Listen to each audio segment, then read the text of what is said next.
시사팩토리 100.3 김유리입니다의 김유리 아나운서를 대신해 진행을 맡은 김성광 프로듀서입니다. 어제 4.15 총선 특집 청년이 보는 총선 1부에 이어 2부 진행을 위해 마이크 잡았습니다. 각 후보자들이 본격적으로 선거운동에 돌입했는데요. 코로나19로 예전 같은 선거운동 열기는 찾아보기 어려운 상황입니다.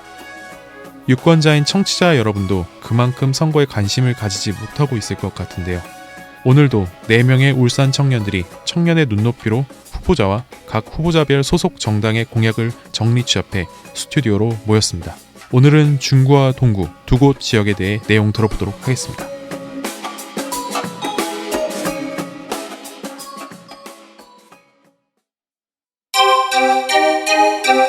울산 CBS 4.15 국회의원 선거 특집 청년이 보는 총선 2부 중구, 동구.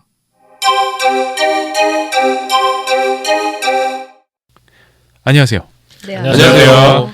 네, 1부에 이어 2부인데요. 청취자분들께 다시 한번 소개해 주시죠. 그리고 오늘 선거 특집 방송에 어떤 내용 준비해 오셨는지도 같이 이야기 부탁드립니다. 안녕하십니까. 울산 대표 청년 단체인 울산 청년 네트워크 회장을 맡고 있는 이송입니다. 청년이 보는 시각으로 면밀한 공약 분석을 통해 울산의 발전을 위한 국회의원이 선출될 수 있도록 공약 체크에 노력하도록 하겠습니다. 네, 1부에 이어 2부에도 등장한 청년 기업가 이태인입니다.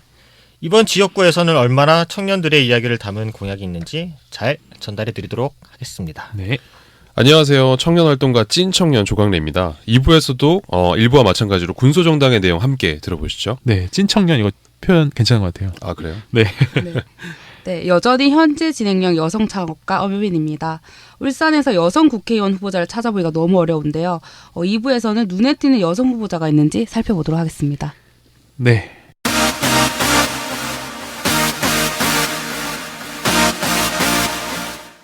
울산 중구. 네, 이제 본격적으로 각 정당 후보자와 공약 이야기로 들어가 보겠습니다. 먼저 중구 더불어민주당 후보는 임동호 후보입니다. 나이는 51세, 성균관대 서문공학을 공부하신 공학박사이십니다. 98년도 제2회 지방선거 남구 구의원 후보로 출마하여 낙선하시고 2006년 연속 3회 4회 지방선거 남구청장 후보로 출마하셨지만 낙선합니다. 2008년 중구 지역구로 출마하시는데 2008년 18대 국회의원 후보로 나와 낙선. 2010년 제5회 지방선거 중구청장 후보, 2011년 재보궐 중구청장 후보로 나와 낙선하십니다. 2014년 제6회 동시지방선거 중구청장 후보로 나오셔서 낙선. 계속 낙선하시네요. 7.8기십니다. 네. 이번 중국회의원 선거에 승리할지 결과를 지켜봐야겠습니다. 최근 5년간 체납액은 1억 2천만 원 있으셨지만 전부 납부하셔서 현 체납액은 없으십니다.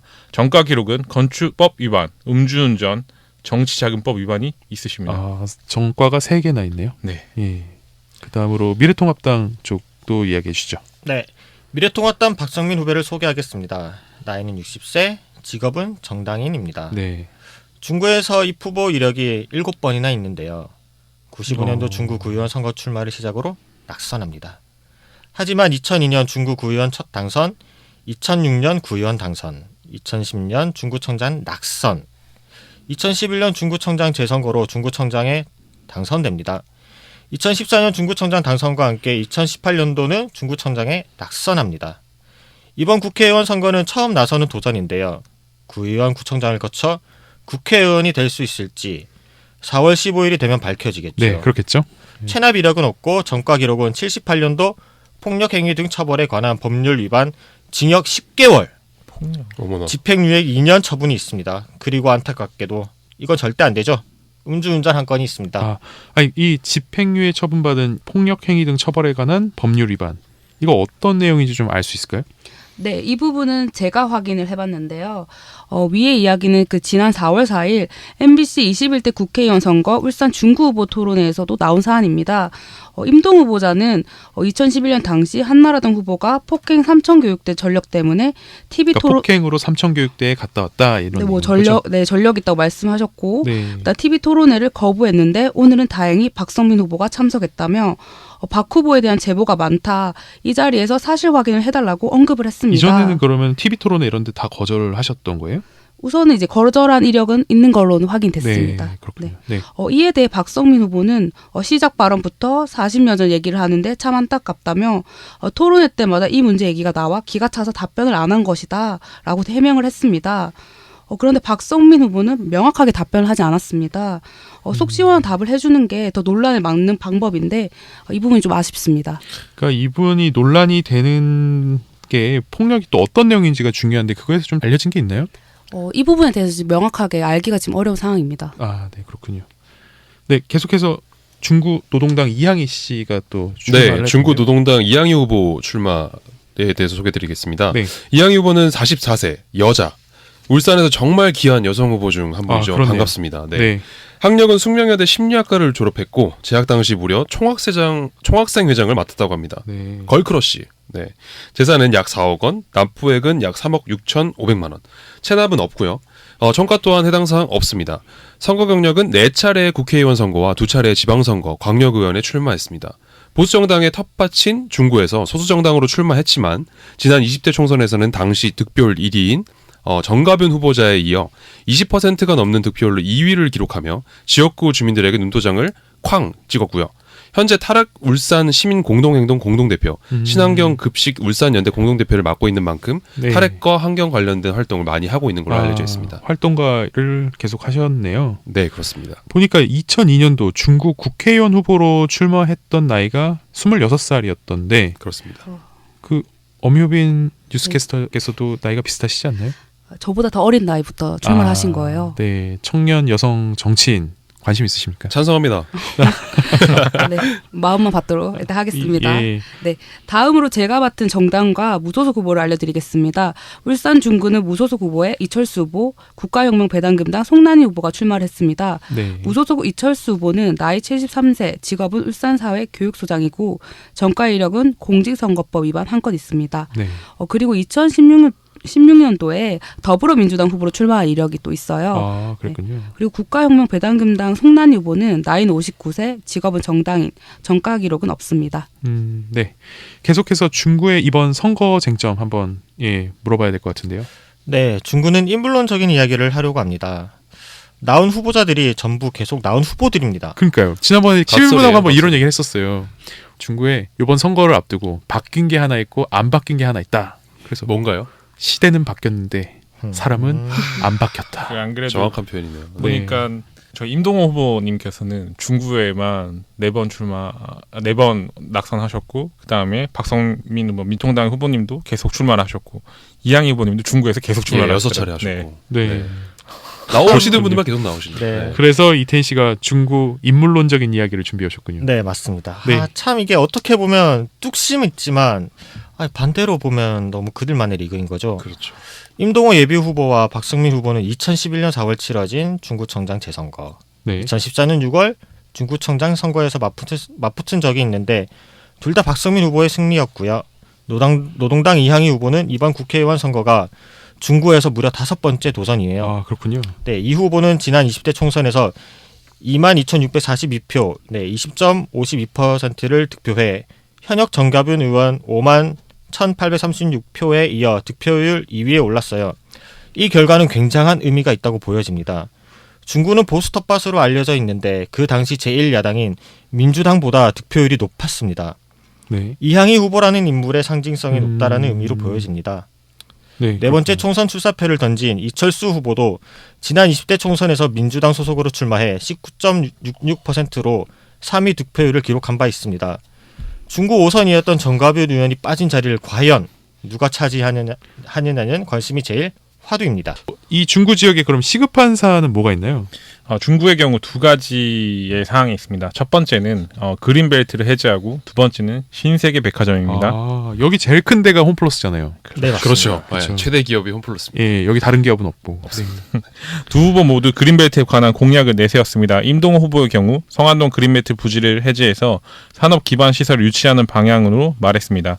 박성민 후보의 경우 협소한 혁신도시 문제를 혁신도시 북측 그린벨트 지역을 해제해서 혁신도시를 확장시키는 대책을 수립하겠다라고 발표하셨습니다. 그런데 그린벨트 해제 사안은 잘못하면 특정 부동산을 가진 집단을 밀어주는 사적 이익의 문제로 보여질 수 있습니다. 그렇겠네요. 그렇죠. 네. 결국 표 하나라도 더 얻으려는 전략으로 비춰질 수 있기에 후보자들이 명확하고 확실한 계획이 뒷받침되어야 된다고 보여집니다. 네. 그리고 두 번째, 아까 말씀드린 곰탕과도 같은 오래되고 오래된 문제입니다. 신세계 백화점 이게 문제입니다. 굉장히 오래됐나 봐요. 네, 오래됐어요. 언제부터 이렇게 얘기 나왔죠? 1부 때 이야기했던 거랑 좀 비교를 하면 제2 옥동 군부대 이전 공약과도 같은 늘 단골 곰탕 같은 공약입니다. 네. 사실 신세계 백화점의 경우 마땅한 대책을 내놓지 않아 더욱더 깊은 심연 속에 빠지고 있는데요. 박성미 후보는 전 중구청장 재직 시 신세계 백화점 건립이 지역 경제 활성화에 활력이 되고 신세계 측도 투자 가치를 창출할 것이라는 의견을 전달하고 조기 건립을 촉구한 바 있지만 아직까지 결정 내려지지 않고 있어 안타깝다고 말했습니다. 네. 말은 누구나 합니다. 네. 책임을 지는 사람이 하나도 없는 게 문제죠. 아, 네. 그렇군요. 그리고 중구 지역은 구도심 밀집 지역입니다. 예전 상가들이 많이 밀집되어 있고 건물이 낙후되어 있어 재개발과 상권 육성에 대한 정책이 아주 시급한 지역입니다. 민주당의 임동호 후보는 소상공인 자영업자 공약이 있는데 쇠퇴한 구도심의 상권을 활성화하겠다는 상권 르네상스 프로젝트 지원이 있습니다. 여기서 상권 르네상스 프로젝트의 주요 사업이 무엇이 있는지 세세하게 설명이 되어 있지 않아 이게 자료를 좀 더 보충되었으면 좋겠습니다. 네. 다음으로 중구의 청년 공약 뭐가 있던가요? 네네, 눈길을 끄는 공약이 있었는데요. 보통 이제 제일 중요한 게 첫 번째 공약이잖아요. 네. 근데 중구의 임동우 후보가 첫 번째 공약으로 청년 공약을 말했어요. 네. 그 정부 부처의 그 청년부를 신설하는 겁니다. 청년의 다양한 문제를 복합적으로 지원할 수 있는 그 전담 부처를 마련을 하고요. 청와대의 청년 행정과 비서관 제도를 이제 만들 거라고 이제 말을 했습니다. 요거는 지난번에 저희 방송에 나오셔서도 요 얘기를 하셨었습니다. 네, 맞습니다. 네. 지역구에서 눈길을 끄는 후보자 공약은 또 뭐가 있을까요? 네, 중구 임동호 후보 마찬가지로 공약이 있는데요. 혁신도시 시즌2와 함께 이제 복합행정타운 건설을 통해서 중구가 행정과 공공기관이 연계되는 정책을 만드셨는데 네. 이 새마을 운동본부와 바르게 살기 자유총연맹 및 민간단체 체육단체까지 행정타운에 입주하여 행정중심의 중구를 만들겠다고 하십니다. 약간 좀 그러니까요. 민주당과 자유총연맹, 새마을운동부, 바르게 살기 좀 뭔가 연관성이 네, 밸런스가 상당히 좀 떨어져 네. 있습니다. 그리고 마찬가지로 정책의 개연성 역시 좀 떨어져 있는데요. 입주 기간의 연계성이 1도 없는 행정타운이라는 시각이 있습니다. 그래요? 이건 어디서 나온 얘기인가요? 네. 아시는 바와 같이 중구에 이전한 혁신도시 공공기관 같은 경우는 에너지, 고용, 그다음에 훈련 이런 거에 관련된 행정기관들이 들어와 있는데요. 민간과 새마을운동본부, 바르게 살기, 자유총연맹 민간단체까지 체육단체까지 혁신도시에 굳이 몰 필요가 있는가? 과연 이분들과 이 혁신도시에 이전된 공공기관들과 연계성이 무엇이 있을지에 대한 논의는 이름과 이 부처, 이 공공기관의 업무의 목적성에 봐도 충분히 연계성과 개연성이 전혀 없는 방향이 아닐까 싶습니다. 네, 다음은 동구입니다.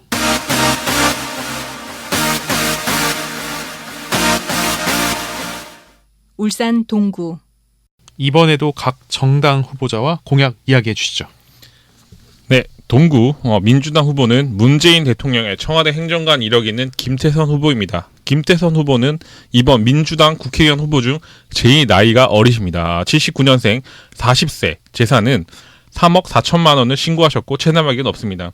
공약은 여당의 힘으로 동구를 바꾸겠다고 하시는데요. 주민이 원한다면 한다는 지역 공약과 노동자, 동구 주민이 함께하는 노사민정 모델, 또 교통, 도로망을 확충하겠다는 지역 기반 SOC 사업 공약을 내세웠습니다. 그리고 조선업 위기로 경제 직격탄을 맞은 동구에 관광산업을 육성하겠다는 산업 공약으로 나눠지고 있습니다.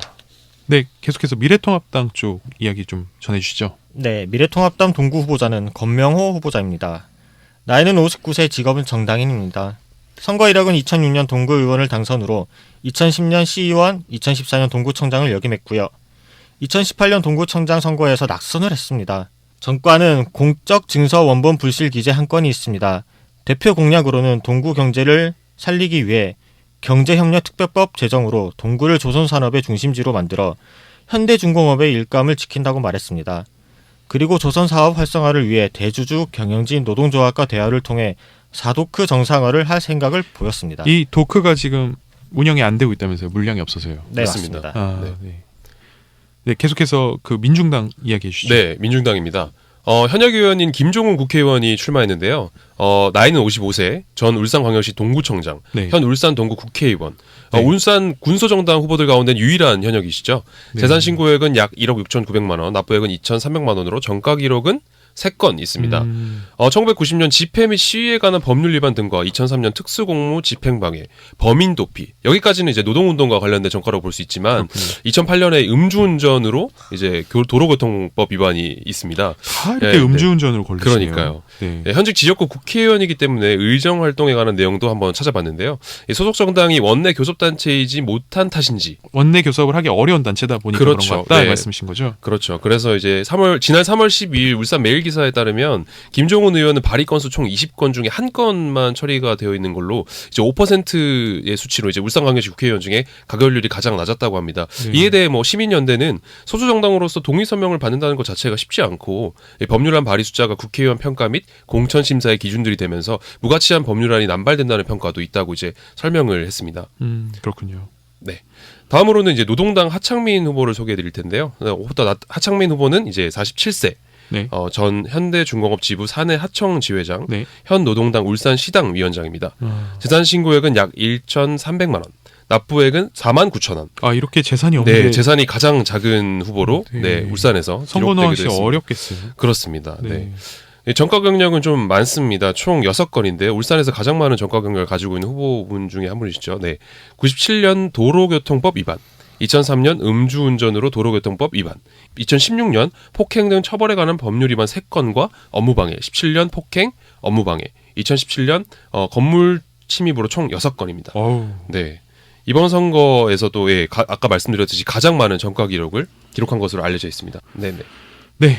군소 정당은 보통 단일화를 많이 거론하던데 민중당, 노동당은 동구에서 단일화 안 하나요? 네, 동구에서도 단일화 이야기가 나오고 있었습니다. 네. 현재 노동당 하창민 후보와 민중당 김종훈 후보 양측 다 같은 진보 진영으로서 단일화를 희망하고 있지만 방법을 놓고 의견이 분분한데요. 지난 3월 23일 울산 제1일보 기사에 따르면 하창민 후보 측은 단일화 방법으로 평가 토론회와 선거인단의 결선 투표제를 촉구했습니다. 네. 당선 가능성과 인지도만을 중심에 둔 선거 공학적 후보 단일화라면 원내 정당이 원외 정당에게, 거대 정당이 소수 정당에게 군림하려는 것과 뭐가 다르냐며 비판했습니다. 한편 민중당은 평가 토론회는 수용할 수 있지만 단일화 방안으로는 이제 동구거주 조합원, 그러니까 민주노총 조합원을 말하는 건데요. 네. 이 조사 방식이 옳다고 주장했습니다. 네. 서로 방법이 엇갈리면서 난항을 겪는 양 후보입니다. 선거 투표 용지가 인쇄되기 전에 단일화에 성공할 수 있을지 귀추가 주목되는 바입니다. 아 그렇군요. 네, 계속해서 좀 무소속은 없죠, 동구에는요. 네, 동구 후보자 중 무소속은 없고요. 국가혁명 배당금당 우동열 후보가 출마합니다. 나이는 56세, 직업은 화환 조경을 하고 계시고요. 정가는 근로기준법 위반 한 건 있습니다. 네, 그렇군요. 자, 후보자는 다 들어봤고 동구에서 이번 선거 쟁점이 뭔가요? 네, 아무래도 동구의 주력 산업인 조선업의 침체로 인해 이제 경기 회복에 관한 이슈가 주요 쟁점으로 떠올랐는데요.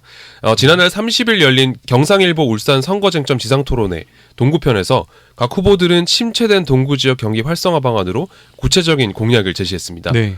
우선 김태선 후보는 문재인 대통령의 공약이었던 조선해양플랜드 연구원 유치가 난항을 겪어 동구청에서 현재 진행 중인 자율운항 선박성능 실증센터와 선박해양플랜드 연구 거점 설립으로 사업을 변경 추진 중이라 했습니다.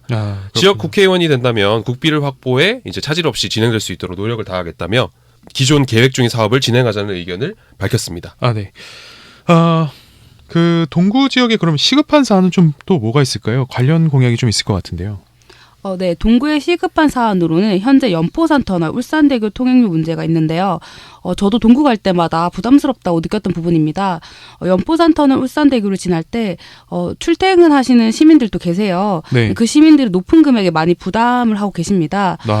가장 비싼 통행료가 울산대교 현재 소형차 한 대가 1,800원이거든요. 네. 왕복 계산을 해보니까 3,600원이더라고요.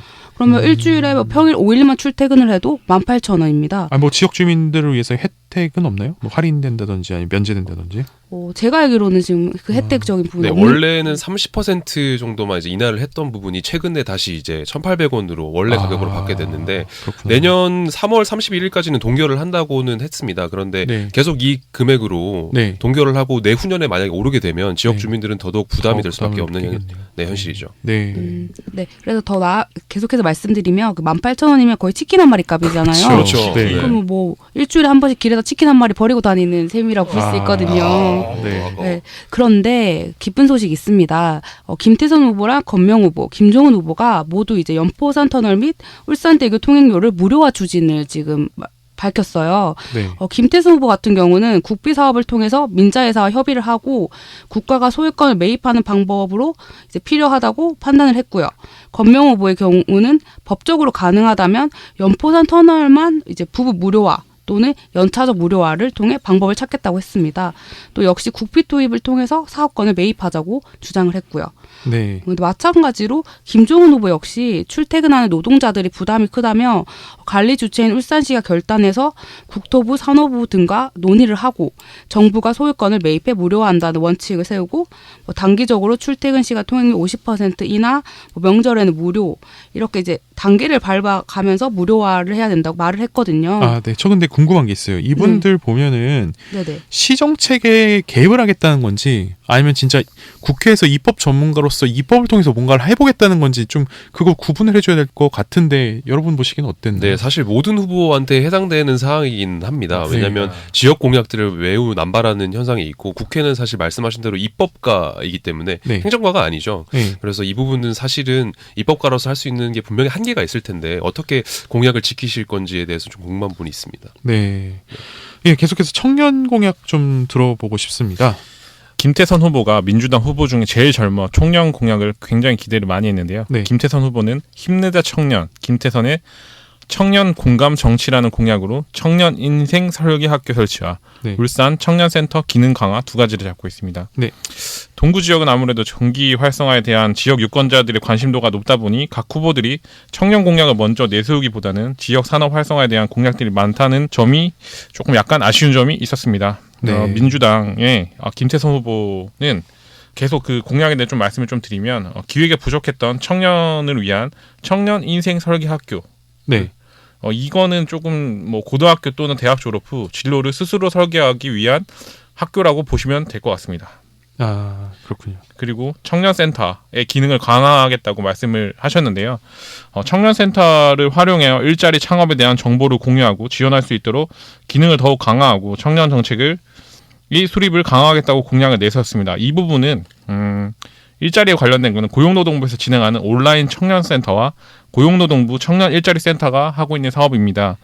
청년센터의 기능은 울산광역시 청년 기본조례 제10조에 의해 설치되고 운영되고 있는데요. 그 관련된 기능은 조례를 좀 찾아보시면 좀 좋을 것 같고요. 청년의 문제는 굉장히 복합적입니다. 그에 맞춰 네, 그렇죠. 네네 청년을 지원하는 중간 지원 기관인 청년센터의 기능이 다양해야 되는데 그거에 대한 고민이 조금 부족하셨던 것 같습니다. 네, 그렇군요. 그리고 네. 다음으로 미통당 권명 후보입니다. 권명 후보는 청년 신혼부부 대상 주택 공급을 확대하고 조선산업 맞춤형 청년 인턴을 신설을 통해 지역 인재 육성 및 우선 채용, 청년 지원센터 설립 및 청년 행복 기숙사를 제공하겠다는 지역구 공약을 내세웠습니다. 계속해서 마지막 현역 후보인 김종은 후보를 이야기해 보겠습니다. 근데 아쉽게도 대표 공약에는 청년 관련 공약이 하나도 없습니다. 네. 오늘 출연해주신 네 분께서 하시고 싶은 말씀 한마디씩 해주시죠. 이번 선거는 정책들의 참신함과 높은 수준의 법안 내용, 지역의 경제와 민심을 어우러 만지는 공약들보다는 여전히 색깔론 선거에 공보물을 만드는 것과 본선에 오른 후보자들이 정책에서 청년 정책들이 소외되고 있다는 생각이 계속 들었습니다. 네. 아직은 갈 길이 멀구나라는 마음을 감출 수가 없습니다. 그렇네요. 네. 네, 코로나 사태로 역대 최저 투표율이 예상되고 있습니다. 선거관리위원회에서 만반의 준비를 하고 있다고 하니 우리 소중한 한 표를 행사하여 여러 가지 이유로 침체되어 있는 울산을 다시 부흥할 수 있도록 꼭 투표를 하셨으면 좋겠습니다. 네, 저도 마찬가지로 선거에 대한 관심도가 좀 걱정이었는데요. 각 후보자들은 이럴 때일수록 지역 유권자들에게 다각화한 심도 있는 관심을 가졌으면 좋겠습니다. 울산의 청년들은 똑똑합니다. 뭐 아무것도 모르지 않고요. 현 국회의원 분들과 울산 국회의원 후보자들이 정말 울산의 청년을 생각하고 그들을 위한 정책을 위해 노력했는지 저는 물어보고 싶습니다. 지금 20대, 30대들이 40년, 50년이 지나도 나 울산에서 잘 살았다라는 말을 들을 수 있도록 살고 싶은 울산을 만들어주셨으면 좋겠습니다. 네, 여기까지 듣겠습니다. 감사합니다. 감사합니다. 감사합니다. 4.15 선거 특집 청년이 보는 총선 2부 여기서 마무리하겠습니다. 지금까지 기술의 전준모 엔지니어, 진행과 연출의 김성광 프로듀서였습니다.